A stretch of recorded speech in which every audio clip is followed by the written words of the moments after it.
Hello and welcome to Retro Cars Reborn. I'm Lee, and in this video we're going to be looking at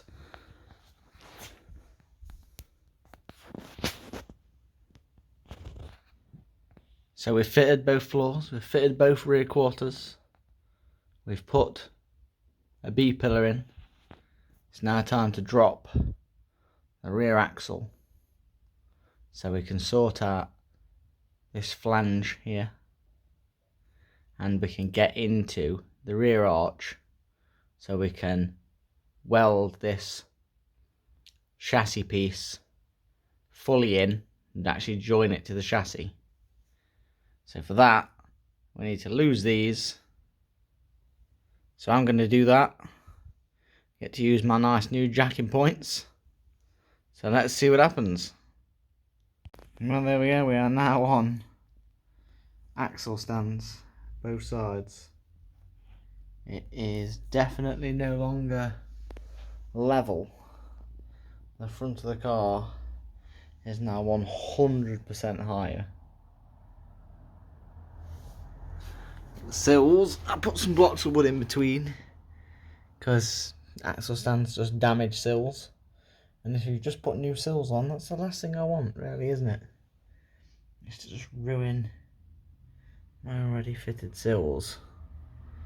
But it's very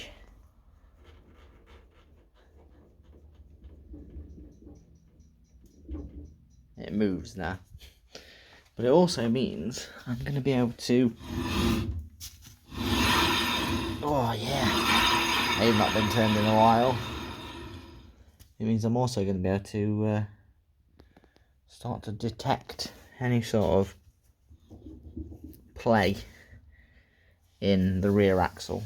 We are going to refurb the rear axle anyway, but we can drop it out now so we can start to sort that out and finish the rest of the welding that's in this corner.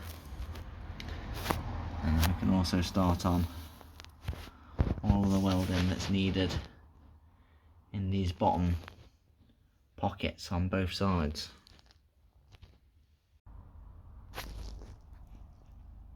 So we've got wheels off both sides. You can see the rust now without the wheel on. You can also see inside the arches. See where the mould grips are holding the chassis still on. Most of it is spot welded in. It just needs linking to each other now.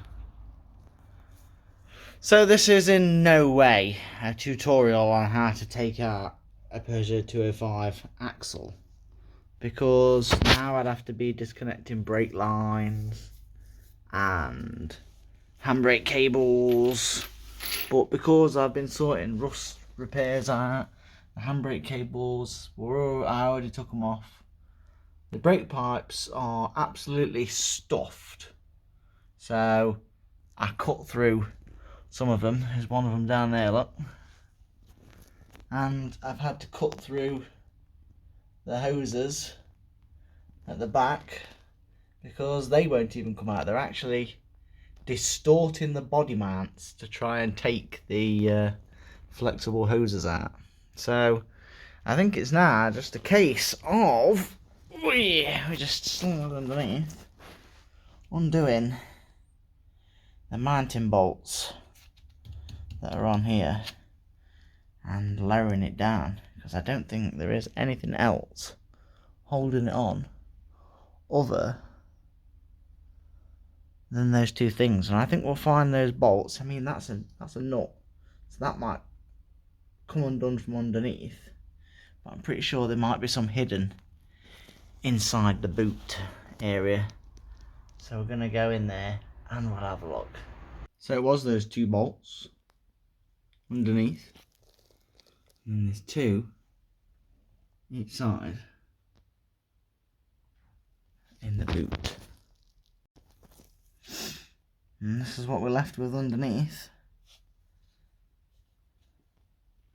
An area that couldn't be got to because the axle was in the way. The real super duper reason why we needed to get underneath here was so we can join that chassis section there. And if we move along all the rusty bits, and then you got all this chassis under here that all needs rubbing down and treating. All this needs rubbing down again.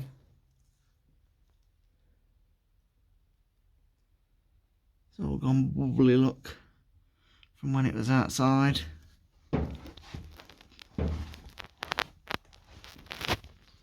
That wants repairing as well. And this wants repairing. This is this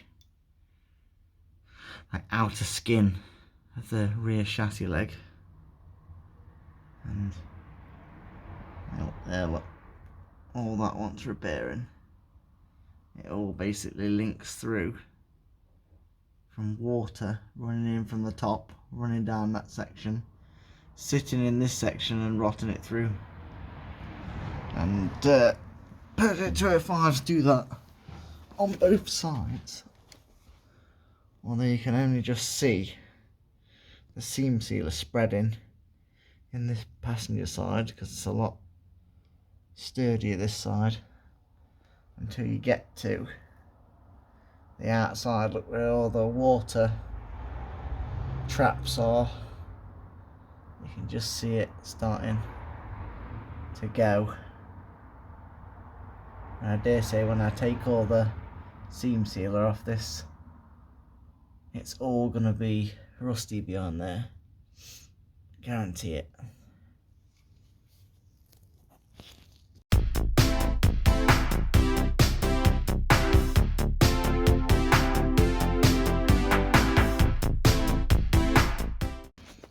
So I just started cleaning some of the under seal off. I started noticing these little cracks, look, and I thought, oh, the seam sealer's cracking. I don't think that's what it is, because when I got down to here, I found more filler, boy. Look at how thick it is. Why would they fill it over this? Just got a little crimp in it.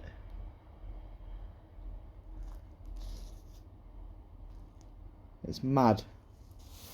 So I'm thinking all this might be filler now. The whole thing all the way up to here. Which is why it's funny there. If it is, then we may have to use the other piece to make a nice template. We shall see. So we started to find filler, and we're moving back, and we're moving back, and we're moving back. And we're starting to find more damage, look. Yeah, it's rippled. It's been whacked out as best as possible. So before I thought it had a side impact here, which is why this sill was damaged. The B pillar was damaged, but I'm thinking it's now had a whack fully on this. And it's full on. Had a proper whack.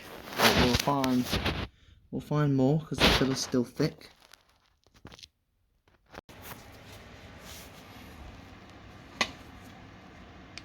So that is the amount of damage that was behind all that filler.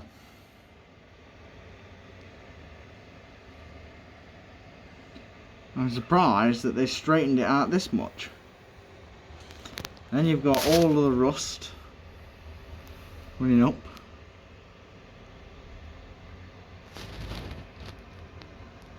These sections here, that holds the rear bumper on, and these are known to rot in this area. So you can actually buy that bit, but we've got to make all the rest, all of that. You can't buy it. There's not a lot you can do. This I think we shall salvage from one of those rear quarters that I cut out. Hopefully we can just go straight across this line here and replace it across there, because that becomes that piece, and I don't know how much of that is still alive on the other one. We shall find out. But yes, I'm just going to remove as much rust out of here as possible, and then we'll come back and we'll see what's left. So it turns out on the rear quarter that's left, all of this bit on mine that's all buckled and mangled, on this one it's all perfectly fine behind this dirt. It's even still got this slant in it, the beginning of the wheel arch, and this bit. And as you can see, even on this one, the bit that holds the number plate bit that holds the bumper has gone rotten, because that's where they all go rotten. So we could probably salvage this, looking at it. Cut across here and save everything from that lower half all the way across to here, and bring in a bit of that. It might be alright. I suppose I'm going to have to clean it up to find out. So I've pretty much deconstructed the one on the other rear quarter that I'm going to use to repair this. So really all that's left is to basically cut along here to about here. As you can see these spot welds, there's actually a plate behind here that needs to be saved. So I need to drill these spot welds out so I can separate it from the back plate. Basically cut this out and see how much of this is still decent behind it, because I'm about ready to remove this piece off the other rear quarter. But before I do, let's see how much is still alive behind it first, because if I can leave it all in situ like I did with the jacking point, so it's all still one big piece, it'll still have so much more structure to it. So I'm going to cut this off and see what's behind it. So I cut that off, and this is the plate behind, which is significantly solid. Thankfully, look, no damage to it whatsoever, to say the rest of the metal around it is buckled. And also, it's very crusty in there, but it all seems relatively solid. Like this pitting, it's only just bits of pitting, it's not too bad. And thankfully there's no damage to the inner part of the leg, so I think the rest of the leg should be okay. I am going to clean it up. I have started inside. Look, start to remove all the seam sealer. So I'll just work my way all the way down to the front, and when I get down to here and it is all perfect, I'll be able to weld these two bits here together. But yeah, I think I'm just going to continue to just remove all of the rotten bits and just see what is left after it, so I know how much of the other rear quarter I need to keep. So well on the way for cutting the rot out now. Got most of it out from underneath here, just moving back to cleaner pieces. But it's nice to see that the actual boot floor didn't really sustain any damage other than this little kink here, look. But I think what I'm going to end up doing anyway is chopping. See, that bit there is okay. Chopping it from there to there and replacing that edge, so that I've actually got something to spot weld all this back to. And I'm thinking I might end up constructing most of it from the inside out, because there's like bits in here that are going to be wanting to be welded. It's possibly easier to weld it from here, while basically this piece here is missing. But we shall see. I shall continue to cut more rot out, and we shall see what we are left with. So normally this corner of the boot floor is rotted away, and it had that on it. That's not supposed to be there. That was 100% put in, and this rear quarter is put on. And now I know why it's not rotten, because it already either received accident damage or it was already rotten, and they welded a new piece in, which is fine. Actually, you know what? It doesn't look like it's welded in at all. It does look like the original, and they just did a real terrible job of trying to knock it out. Yeah, because it's creases. It looks like, from afar, it looked like it was welding that had been ground down, but it's not. It's actually just creases in the metal, and they decided to fill over it like they did with most of the problems with this car. So yeah, just get rid of all the filler, and then I'm going to knock it back into shape as best I can.